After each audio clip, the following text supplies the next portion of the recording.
Você já sentiu que nada preenche o vazio no seu coração? Hoje vamos descobrir a fonte que nunca seca e que pode transformar sua vida completamente. Aquela mulher estava com sede, mas é claro que não era uma sede de água. Todas as pessoas olhavam para ela e apontavam o dedo para aquela mulher. Todos tinham prazer em pisar, em ferir aquela mulher. E Jesus respondeu dizendo: quem beber desta água terá sede, mas quem beber da água que eu lhe der nunca mais terá sede. Ao contrário, a água que eu lhe der se tornará nele uma fonte de água a jorrar para a vida eterna. Agora ela foi perdoada, transformada, ela bebeu da água viva. Seja muito bem-vindo, muito bem-vinda a mais um estudo do Evangelho de João, capítulo por capítulo e versículo por versículo. Nesta lição, iniciamos o estudo da conversa que Jesus teve com uma mulher samaritana. Estudando esse diálogo, vamos aprender mais sobre o novo nascimento. Esse texto, ele faz parte do estudo produzido pelo doutor e professor americano Dick Woodward. No capítulo 3, quando Jesus conversou com o mestre da lei em Jerusalém, usou o termo nascer de novo. E aquele homem, um rabino, não entendeu nada do que Jesus estava falando. O interessante é que esse termo não foi mais usado nas Escrituras.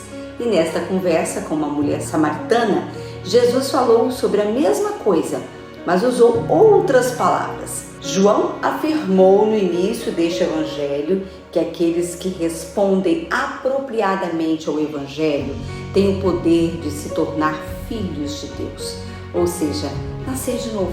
No capítulo 4 de João apresenta mais um exemplo do que falou no seu prólogo. Jesus estava falando com esta mulher sobre sede. Era meio-dia e provavelmente estava muito quente. Os dois estavam muito cansados e com sede. A sede, aliás, é o tema principal dessa conversa. E a forma de matá-la é a água viva. Jesus diz para a mulher que se ela soubesse quem ele era, ela pediria e ele daria a ela a água viva. Foi como se ele estivesse dizendo: mulher, você gostaria de tomar de uma água viva uma vez e não ter mais sede para o resto da sua vida? O que não seria essa água? Dick Woodward sempre suspeitou que essa mulher fosse alcoólatra.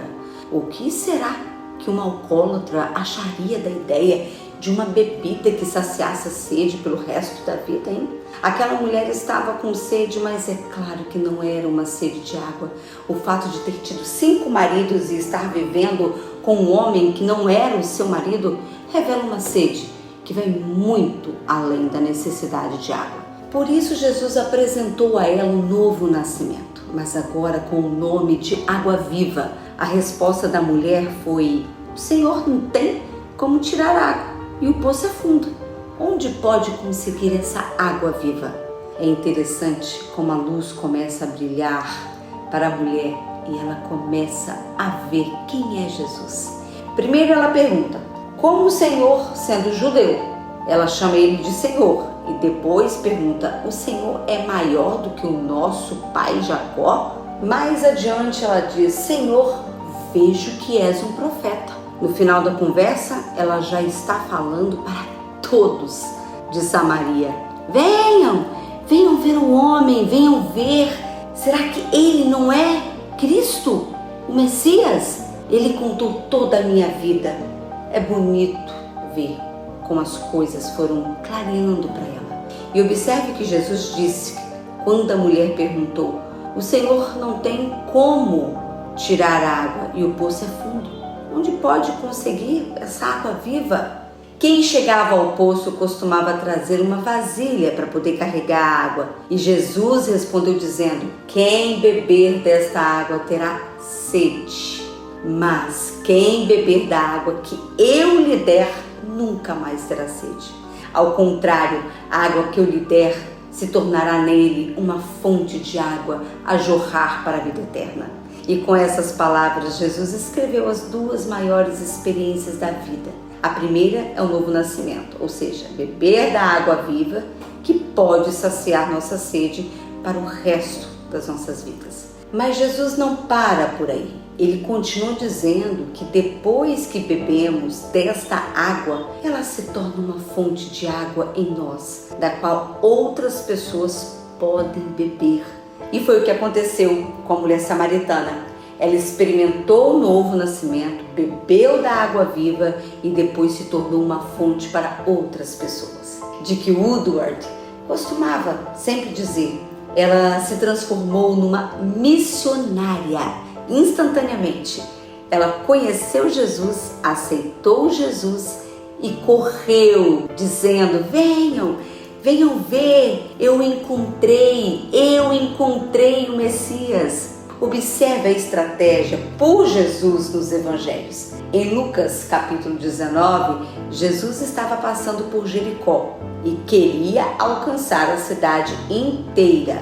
A estratégia é alcançar primeiro um homem que cause impacto na cidade e que seja conhecido por todos.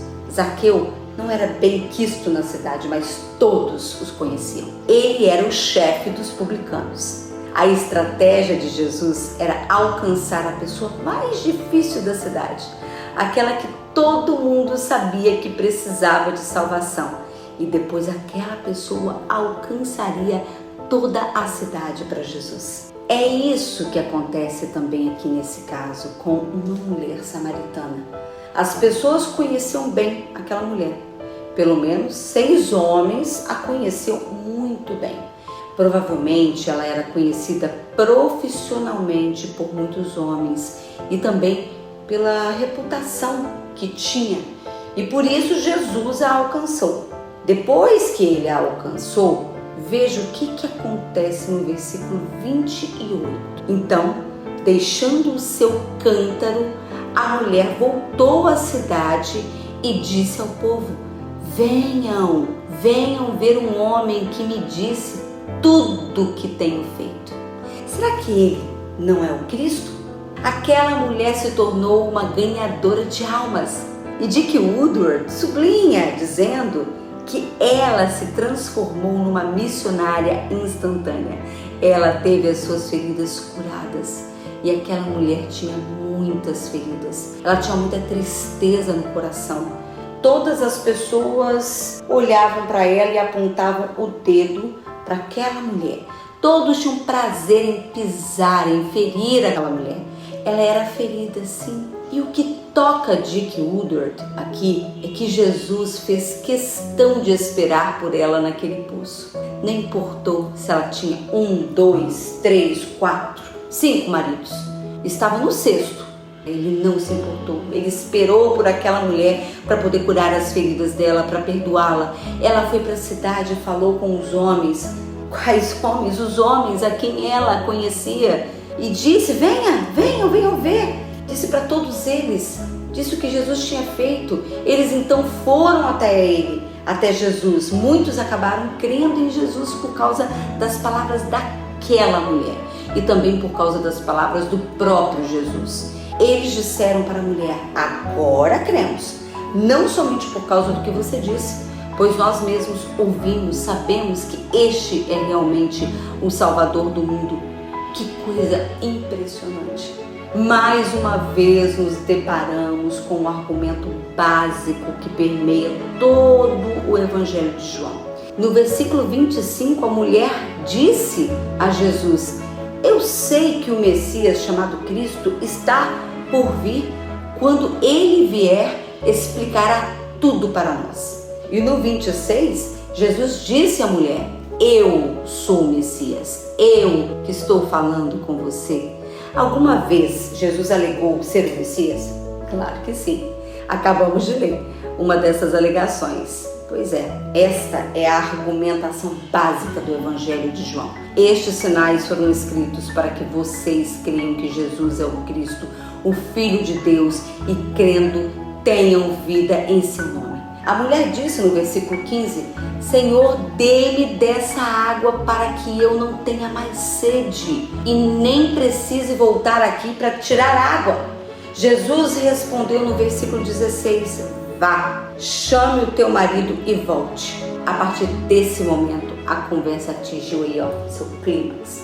Você pode até perguntar o que isso tem a ver aí com a água viva. Se Jesus estava falando sobre o novo nascimento, o que o assunto do marido tem a ver com isso? Foi assim que Jesus atingia um ponto teologicamente muito importante: o arrependimento. Arrependimento significa repensar.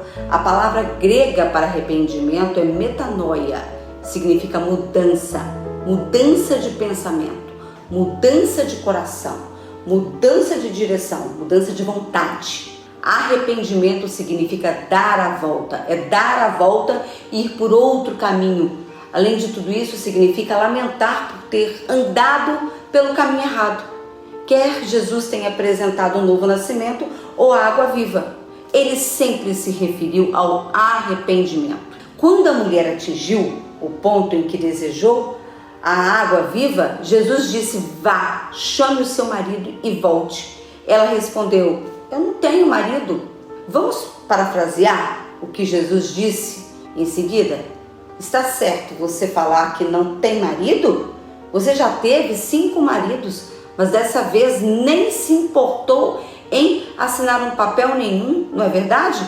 O homem com que você está vivendo não é o seu marido. Jesus estava mostrando para aquela mulher que o arrependimento é fundamental para o novo nascimento. O arrependimento é um pré-requisito vital para o novo nascimento. O arrependimento é um trabalho do Espírito Santo no coração e na vida daquele que está nascendo de novo.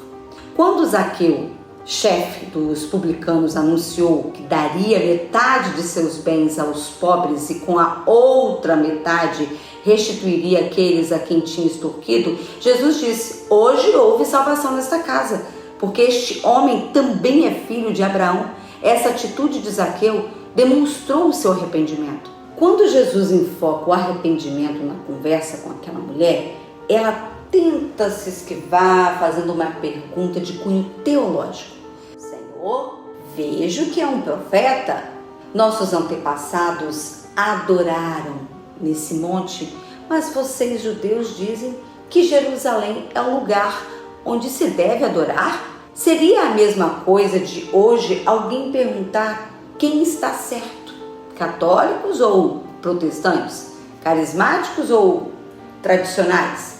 Isso sempre acontece, e se você está envolvido nesse tipo de ministério, já percebeu que quando o cerco aperta em torno da pessoa, ela se esquiva, dirigindo a conversa para outras questões, para questões teológicas, fazendo algumas perguntas capciosas. As pessoas preferem falar sobre predestinação e outras coisas do que encarar o seu próprio problema com o pecado. Sempre há uma pergunta capciosa. As pessoas preferem discutir teologia do que falar sobre o caso extraconjugal que estão mantendo. Procuram fugir fazendo uma pergunta.